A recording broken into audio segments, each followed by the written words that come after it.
اللہ کے رسول صلی اللہ علیہ وسلم نے نماز اس طرح سے پڑھی جیسا اللہ رب العزت کا مطالبہ تھا، پورے خشوع اور خضوع کے ساتھ، پوری آمادگی کے ساتھ، انابت کے ساتھ، رب سے بات کرنے کے جذبے سے، جیسا کہ خود اللہ کے رسول صلی اللہ علیہ وسلم نے ہمیں یہ تعلیم دی کہ نماز پڑھو تو تم یہ سمجھو کہ تم اپنے رب کو دیکھ رہے ہو اپنی کھلی آنکھوں سے، ان تعبد اللہ کأنک تراہ، اور اگر تم اپنی ان ننگی آنکھوں سے اپنے رب کو نہیں دیکھ پا رہے ہو تو یہ تو تمہارے ایمان کا حصہ ہے، تم جانتے ہو کہ وہ تمہیں تو دیکھ رہا ہے، تمہاری شہرک سے قریب ہے، جس کے لیے تم پڑھ رہے ہو، جس کے سامنے تم جھک رہے ہو، وہ اپنی آنکھوں سے دیکھ رہا ہے۔ الحمدللہ رب العالمین والصلاة والسلام علی رسول الامین وعلی آلہ وصحبہ اجمعین الی یوم الدین، اما بعد، قال اللہ تعالیٰ فی کتابہ المجید، اعوذ باللہ من الشیطان الرجیم، بسم اللہ الرحمن الرحیم، اتل ما اوحی الیک من الکتاب واقم الصلاۃ ان الصلاۃ تنہی عن الفحشاء والمنکر ولذکر اللہ اکبر واللہ یعلم ما تصنعون۔ وقال رسول اللہ صلی اللہ علیہ وسلم، رأس الامر الاسلام وعمودہ الصلاۃ۔ برادران اسلام، ہم لوگ یہ بات اچھی طرح جانتے ہیں کہ ایمان کے بعد سب سے پہلا، سب سے بڑا فریضہ نماز ہے۔ ایمان تو اللہ کے فضل سے ہمیں آسانی سے مل گیا کہ مسلمان گھرانے میں پیدا ہو گئے، اس کو پانے کے لیے کچھ محنت نہیں کرنی پڑی، کچھ جد و جہد نہیں کرنی پڑی، لیکن اس ایمان کو بچانے کے لیے، ایمان کو قائم رکھنے کے لیے، ایمان کو جلا بخشنے کے لیے جو اولین شرط ہے، اولین حکم ہے، اولین مطالبہ ہے دین کا، وہ نماز کا ہے کہ نمازوں کا اہتمام ہو، اور اچھی طرح سے اہتمام، اور یہ بالغ ہونے کے بعد آخری سانس تک فرض ہے، کیسی بھی حالت ہو، صحت مند ہو یا مریض ہو، فری ہو یا مشغول ہو، امیر ہو یا غریب ہو، یہاں تک کہ جنگ کی حالت میں ہو، نماز اسے ہر حال میں پڑھنا ہے، اللہ کے سامنے اسے جھکنا ہے۔ اس کی تاکید جگہ جگہ قرآن مجید میں آئی ہے، اس کی تاکید جگہ جگہ اللہ کے رسول صلی اللہ علیہ وسلم کی حدیث میں آئی ہے، آپ کی تاکیدات میں آئی ہے۔ اللہ کے رسول صلی اللہ علیہ وسلم نے تو فرمایا کہ دین کا ستون جو ہے وہ نماز ہے، دین اصل چیز ہے، اور دین قائم رہے گا نماز پڑھنے کی وجہ سے۔ اللہ کے رسول صلی اللہ علیہ وسلم کی احادیث میں یہ بات بھی ملتی ہے کہ ایمان اور کفر کے درمیان جو حد فاصل ہے وہ نماز ہے۔ من ترکھا ترک الدین، جس نے نماز کو ترک کر دیا اس نے دین کو ترک کر دیا۔ ہمارے ائمہ میں حضرت امام احمد بن حنبل رحمہ اللہ علیہ تو اس حدیث کے مطابق، اس طرح کی اور دوسری احادیث کے مطابق، من ترک الصلاۃ متعمدا فقد کفر، یہ کہتے ہیں کہ اگر کوئی جان بوجھ کر کے نماز چھوڑ دے تو اسلام سے نکل جاتا ہے۔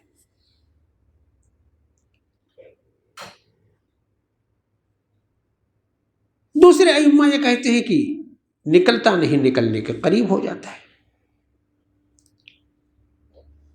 تو مسلمان اور کافر کے درمیان جو فرق ہے وہ یہی ہے کہ اللہ کے سامنے اللہ کے بتائے ہوئے طریقے پر جو جھکے وہ مسلمان ہے، اور جو سر کھڑا رکھے، نہ جھک پائے، نہ جھکا پائے، وہ کفر کی طرف چلا گیا۔ ہم لوگ جتنی شریعتوں کے بارے میں، آسمانی جو شریعتیں ہیں، انبیاء کی جو تاریخ ہے ان کے بارے میں جو کچھ پڑھتے ہیں، تمام شریعتوں میں نماز رہی، تمام انبیاء نے نماز کی تاکید کی۔ حضرت اسماعیل علیہ السلام نے جب اللہ کا گھر تعمیر کیا، خانہ کعبہ، تو اللہ سے دعا کی ربنا لیقیموا الصلاۃ، تمہارے رب یہ اس لیے ہے کہ لوگ نماز ادا کریں۔ حضرت ابراہیم علیہ السلام کی دعا رب اجعلنی مقیم الصلاۃ ومن ذریتی ربنا وتقبل دعاء، یہ ہمارے رب مجھے نماز کو قائم کرنے والا بنا، میرے ساتھ میری جو ذریت ہے انہیں بھی نماز قائم کرنے والا بنا۔ یہ جو نماز ہے اس کے بارے میں اللہ کے رسول صلی اللہ علیہ وسلم نے کیا کیا نہیں کہا کہ یہ نماز جو ہے یہ میری آنکھوں کی ٹھنڈک ہے۔ نماز پڑھ کر کے ہی آدمی اپنے رب کا حق ادا کر سکتا ہے، رب کے قریب ہو سکتا ہے، ایمان کو جلا بخش سکتا ہے، اپنی شخصیت کی، اپنے اندرون کی، اپنے ظاہر کی، اپنے گھر کی، اپنے معاشرے کی صحیح طور پر صفائی کر سکتا ہے۔ کتنی اچھی سی مثال دی پیارے رسول صلی اللہ علیہ وسلم نے نماز کے بارے میں کہ بتاؤ اگر تمہارے گھر کے پاس نہر بہہ رہی ہو اور کوئی آدمی روزانہ 5 مرتبہ اس میں نہاتا ہو تو کیا اس کے بدن پر میل کچیل رہ جائے گا؟ ظاہر ہے اس کا جواب یہی تھا کہ نہیں رہ جائے گا۔ تو اللہ کے رسول صلی اللہ علیہ وسلم نے فرمایا کہ جو آدمی روزانہ وضو کر کے 5 مرتبہ اللہ کے سامنے سرب سجود ہوتا ہے، اسی طرح سے وہ بھی دھل جاتا ہے، وہ دھل جاتا ہے اندرون سے، وہ دھل جاتا ہے اپنے ظاہر سے، اس کے ذہن کی افزائش ہوتی ہے، اس کی شخصیت کی افزائش ہوتی ہے، اس کے اولاد کی بہترین حیثیت پر پرورش ہوتی ہے، اس کے معاشرے میں بھلائی کا فروغ ہوتا ہے۔ یہ وہ چیز ہے جس طرح سے اس کا مطالبہ کیا گیا ہے۔ بہت سی ایسی احادیث ہیں، بہت سی ایسی آیات ہیں جس سے یہ پتہ چلتا ہے کہ نماز دراصل ذہنی سکون کا، قلبی سکون کا، ہر طرح کی آفتوں سے نجات کا ذریعہ ہے۔ نماز جو ہے یہ اطمینان قلب بخشتی ہے۔ یہ باتیں وہ ہیں جو ہم لوگ مختلف حوالوں سے بار بار سنتے ہیں، ہمیں معلوم ہے جو باتیں ابھی کہی گئیں یہ باتیں بار بار ہم لوگوں کے سامنے دہرائی جاتی ہیں۔ یہ مطالبہ ہم سے ہے کہ نماز پڑھیں، نماز کیسے پڑھیں، اس کی بھی تعلیم ہے اللہ کے رسول صلی اللہ علیہ وسلم کی تعلیمات میں۔ قرآن مجید میں بتایا اللہ کے رسول صلی اللہ علیہ وسلم نے کہ صلو کما رأیتمونی اصلی، اسی طریقے سے پڑھو جیسے تم مجھے پڑھتا ہوا دیکھ رہے ہو۔ اللہ کے رسول صلی اللہ علیہ وسلم کی نماز کیسی نہیں ہوگی بھائی؟ اگر اتنی فائدے کی چیز ہے، ایمان کی حفاظت کا ذریعہ ہے، انقلاب کا ذریعہ ہے، اللہ کے رسول صلی اللہ علیہ وسلم کی نماز کے بارے میں تو تصور کیا جا سکتا ہے نا۔ ایک تو ظاہری ارکان کی ادائیگی ہے، کیسے آپ نے تکبیر تحریمہ کہی، کہاں آپ نے ہاتھ باندھا، 1 رکوع کیا، 2 رکوع کیا، 1 سجدہ کیا، 2 سجدہ کیا، کیسے کیسے آپ نے نماز پڑھی۔ اس سلسلے میں ہم لوگوں کے پاس جو روایات ہیں اس میں تھوڑا تھوڑا فرق ہے، تو ہمارے یہاں تھوڑا تھوڑا اختلاف بھی ہے کہ ہاتھ کہاں باندھا جائے گا، آمین آہستہ سے کہیں گے یا زور سے کہیں گے، اور کئی جگہوں پر چھوٹا موٹا اختلاف ہے۔ لیکن اس میں کسی طرح کا کوئی اختلاف نہیں ہے کہ اللہ کے رسول صلی اللہ علیہ وسلم نے نماز اس طرح سے پڑھی جیسا اللہ تعالیٰ کا، اللہ رب العزت کا مطالبہ تھا، پورے خشوع اور خضوع کے ساتھ، پوری آمادگی کے ساتھ، انابت کے ساتھ، رب سے بات کرنے کے جذبے سے، جیسا کہ خود اللہ کے رسول صلی اللہ علیہ وسلم نے ہمیں یہ تعلیم دی کہ نماز پڑھو تو تم یہ سمجھو کہ تم اپنے رب کو دیکھ رہے ہو اپنی کھلی آنکھوں سے. ان تعبد اللہ کأنک تراہ. اور اگر تم اپنی ان ننگی آنکھوں سے اپنے رب کو نہیں دیکھ پا رہے ہو تو یہ تو تمہارے ایمان کا حصہ ہے. تم جانتے ہو کہ وہ تمہیں تو دیکھ رہا ہے, تمہاری شہرک سے قریب ہے, جس کے لیے تم پڑھ رہے ہو, جس کے سامنے تم جھک رہے ہو, وہ اپنی آنکھوں سے دیکھ رہا ہے کہ کس لیے تم مسجد میں آئے, کس نیت سے تم نماز پڑھ رہے ہو, کتنی آمادگی ہے تمہارے اندر, کتنا خشوع ہے تمہارے اندر, کتنی انابت ہے تمہارے اندر. قوموا للہ قانتین کا حکم ہے کہ ایک دم سرفگندہ ہو آدمی اپنے رب کے سامنے پوری آمادگی کے ساتھ, پورے استحضار کے ساتھ. تو نمازیں میرے بھائیوں پڑھی جا رہی ہیں, پڑھ رہے ہیں. ہم میں سے بہت سارے لوگ ایسی والی نماز ہوتی جیسے اللہ کے رسول صلی اللہ علیہ وسلم پڑھتے تھے, جیسی نماز پڑھنے کے لیے اللہ کے رسول صلی اللہ علیہ وسلم نے تاکید فرمائی ہے, جس طرح سے خشوع اور خضوع کا مطالبہ ہے.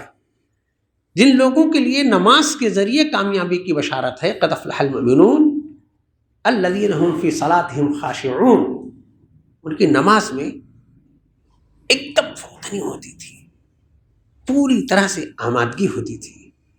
وہ جو اللہ کے رسول صلی اللہ علیہ وسلم کی نمازوں کے بارے میں ہم لوگ بار بار پڑھتے ہیں, کھڑے ہوتے تھے آپ نماز کے لیے, طویل رکعتیں, طویل رکوع, طویل سجدے, طویل قرات, اتنی لمبی قرات کہ بھول جاتے تھے. لوگوں کو دوسرا گمان ہونے لگتا تھا کہ اللہ کے رسول صلی اللہ علیہ وسلم کب نماز آپ مکمل کریں گے. کیفیت یہ ہوتی تھی کہ آپ کی آنکھوں سے جو آنسو کی لڑی جو نکلتی تھی شان مبارک پر, داڑھی پر, وہ پتر ہو جاتی تھی.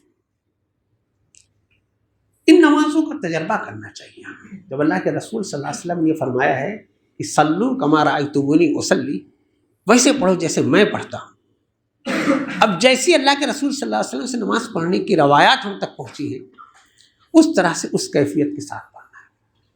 اور حکم کیا ہوا کہ ایمان والوں سے مطالبہ یہ ہے کہ وہ نماز کی محافظت کریں گے. پڑھنے کا تو مطلب یہ ہوا کہ آدمی ایک آدھ پڑھ لے.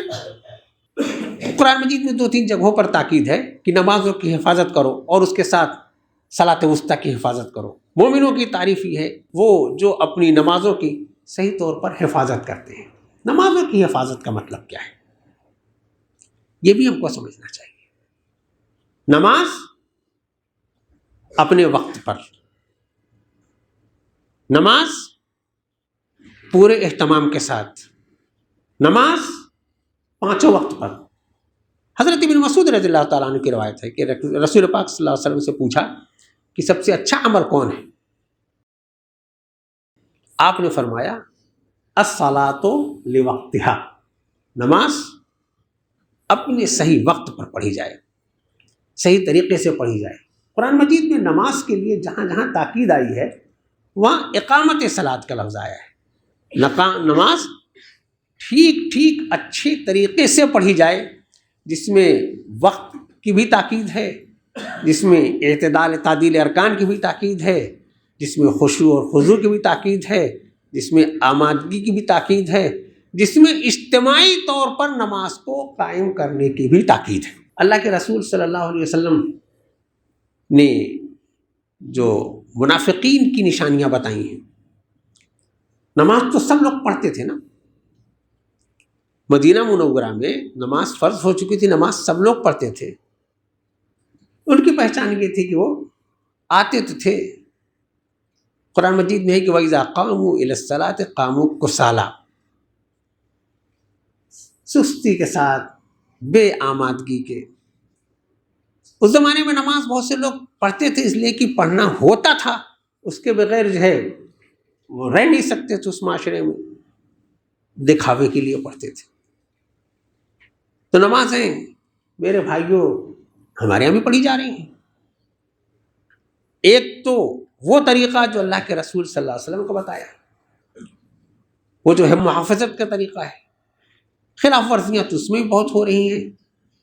ہم لوگ اپنی اگر معاشرے کو دیکھیں، مساجد ہمارے یہاں بہت عالی شان ملیں گی، نمازی ندارت ہوں گی. ہم نے اہتمام تو یہ کیا ہے کہ مسجد آباد رہے، ایک امام ہو، ایک مؤذن ہو. مؤذن بیچارہ 5 وقت پکارتا ہے، حی علی الصلاح، آؤ نماز کی طرف. وہ آواز ہمارے کانوں میں پہنچتی ہے، اس کے باوجود ہمارے قدم نماز کی طرف نہیں بڑھتے. یہ گویا اللہ کی پکار کے بعد یہ شیطان ہم کو ہمارے قدموں کو روکتا ہے. ہم بغاوت کرتے ہیں اللہ کے قانون کی، ہم خلاف ورزی کرتے ہیں اللہ کی پکار کی. ہم لوگ اپنی نمازوں کا حال دیکھیں. جمعہ اور روز کی نمازیں تو چھوڑ دیجیے، فجر اور مغرب میں ہماری مسجدوں میں کافی فرق ہوتا ہے. 5 وقت کی نمازیں یکساں طور پر فرض ہے، اور ہر مسلمان پر فرض ہے. ہر مرد کو مسجد میں پہنچ کر کے جا کر کے جماعت کے ساتھ نماز پڑھنی ہے. یہ عین مطلوب ہے. کوتاہیاں سب لوگوں سے ہوتی ہیں، ان لوگوں سے بھی ہوتی ہیں جو قال اللہ قال الرسول کی فضا میں ہوتے ہیں. نمازوں کو قائم کرنا جن کی ذمہ داری ہوتی ہے، وہ بھی مؤذن کی پکار پر لبیک نہیں کہہ پاتے. ایسی جگہوں پر، ایسے اداروں پر جو دین کو قائم کرنے کے لیے قائم ہوئے ہیں، غفلت وہاں تک پہنچ چکی ہے میرے بھائی.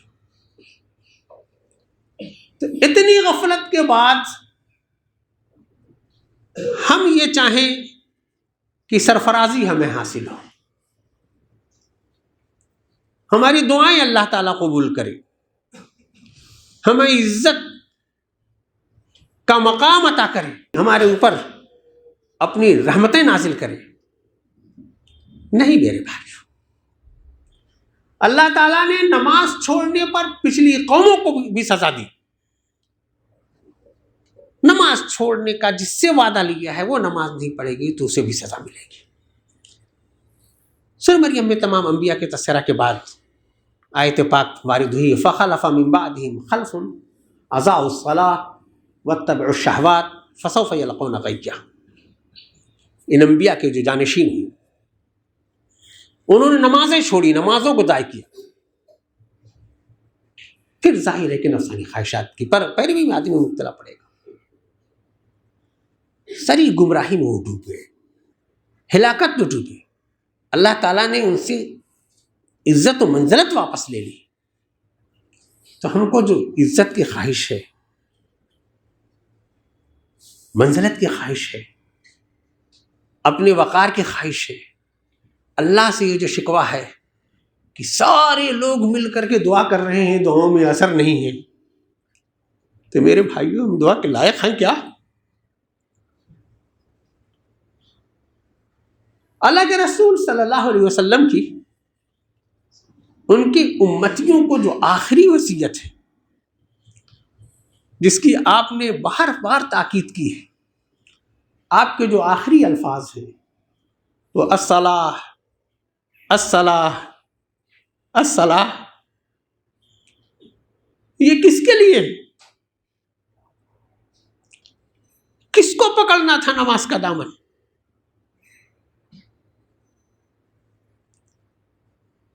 محبت کا ہم سب دم بھرتے ہیں، محبت کا سلیقہ نہیں سیکھا ہم نے.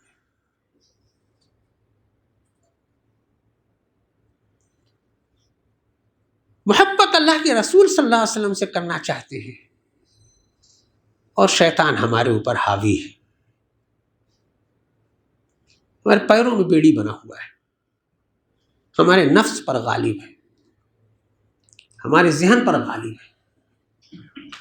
چھوٹا سا سوال ہم سب اپنے آپ سے پوچھ سکتے ہیں، الارم کی سہولت ہے. ہم لوگوں کو جب جہاں کہیں ڈیوٹی پر جانا ہوتا ہے الارم لگاتے ہیں. 8 بجے ہم کو ڈیوٹی پر پہنچنا ہے، 7 بجے کا الارم لگاتے ہیں کہیں لیٹ نہ ہو جائے. کیا فجر کا الارم لگاتے ہیں؟ نہ لگانے کا کیا مطلب ہے؟ طے ہے کہ فجر نہیں پڑھنا ہے.